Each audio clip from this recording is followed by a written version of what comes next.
भगवान शिव की उपासना करने वाले मनुष्य धन्य हो जाते हैं। उनका मनुष्य होना ही सफल हो जाता है। साथ ही शिव भक्ति से उनका कुल का उद्धार हो जाता है।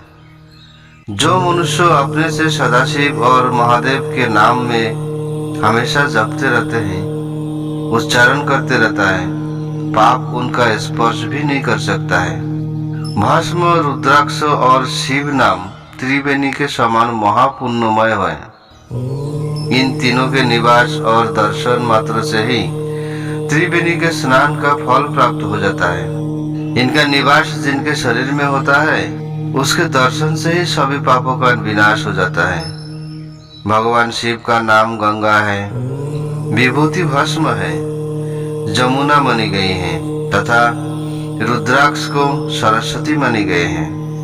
इनकी संयुक्त त्रिवेणी समस्त पापों का नाश कर देते हैं। हे श्रेष्ठ ब्राह्मणों, इनकी महिमा सिर्फ भगवान महेश्वर ही जानते हैं। यह शिव नाम का महत्व समस्त पापों को हर लेता है। शिव नाम अग्नि है और महापाप पर्वत है।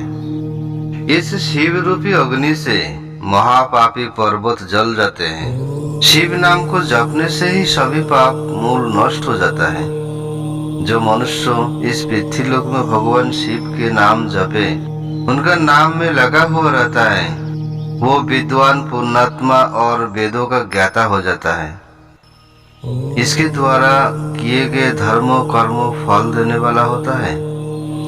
जो भी मनुष्य शिव नाम रूपी नौका पाकर भव सागर को तैर जाते हैं, उनके भाव रूपी पाप निस्संदेह ही नष्ट हो जाता है। जो पाप रूपी दावानल से पीड़ित है, उन्हें शिव नाम रूपी अमृत का पान करना चाहिए। हे मुनीश्वरों, जिसने अनेक जन्मों तक तपस्या की है, उसे ही पापों का नाश करने वाले शिव भक्ति प्राप्त हो जाती है।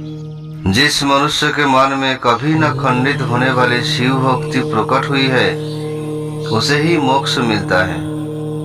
जो अनेक पाप करके भी भगवान शिव के नाम जपे, आदर पूर्वक लगे रहता है, वो समस्त पापों से मुक्त हो जाता है। इसमें जरा भी संदेह नहीं है। जिस प्रकार जंगल में दावानल से दग्ध हुए वृक्ष भस्म हो जाते हैं, उसी प्रकार शिव नाम रूपी दावानल से दग्ध होकर उसके सारे पाप भस्म हो जाते हैं।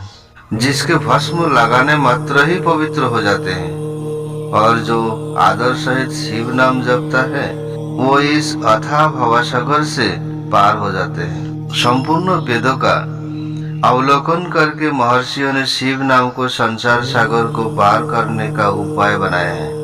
भगवान शिव, देवाकीदेव, महादेव, भोलेनाथ के नाम में किसी भी एक नाम में इतनी शक्ति होती है कि मनुष्य के जीवन का सभी पाप उसी में नष्ट हो सकता है।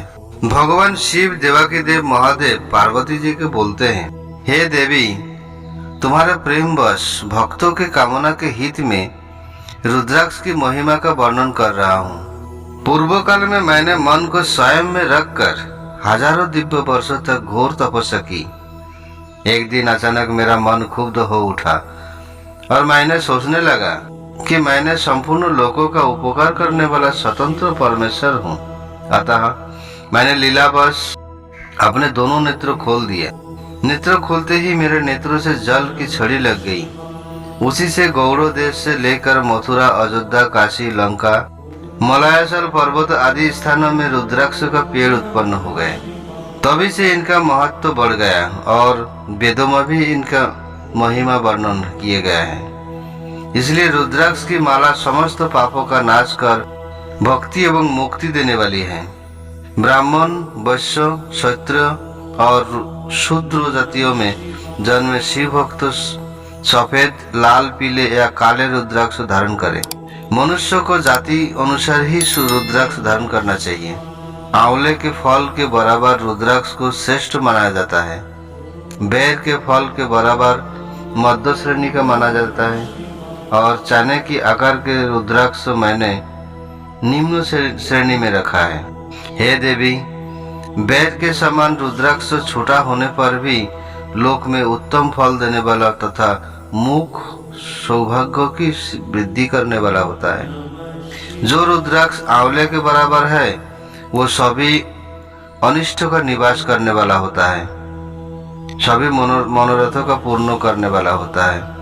रुद्राक्ष जैसे जैसे छोटा होता है वैसे वैसे ही अधिक फल देने वाला होता है। पापों का नाश करने वाला के लिए रुद्राक्ष धारण करना चाहिए। ये संपूर्ण अभिष्ट फल की प्राप्ति की सुनिश्चित करता है।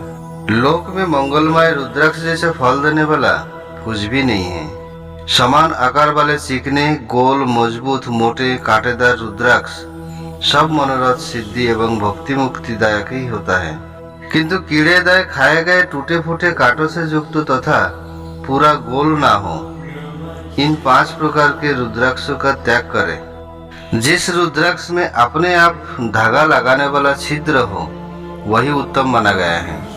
जिसे मनुष्य द्वारा छेद किया गया हो उसे मध्यम श्रेणी का माना गया है। इस जगत का 1100 रुद्राक्ष धारक करके मनुष्य जो फल पाता है उसका में वर्णन नहीं किया जा सकता।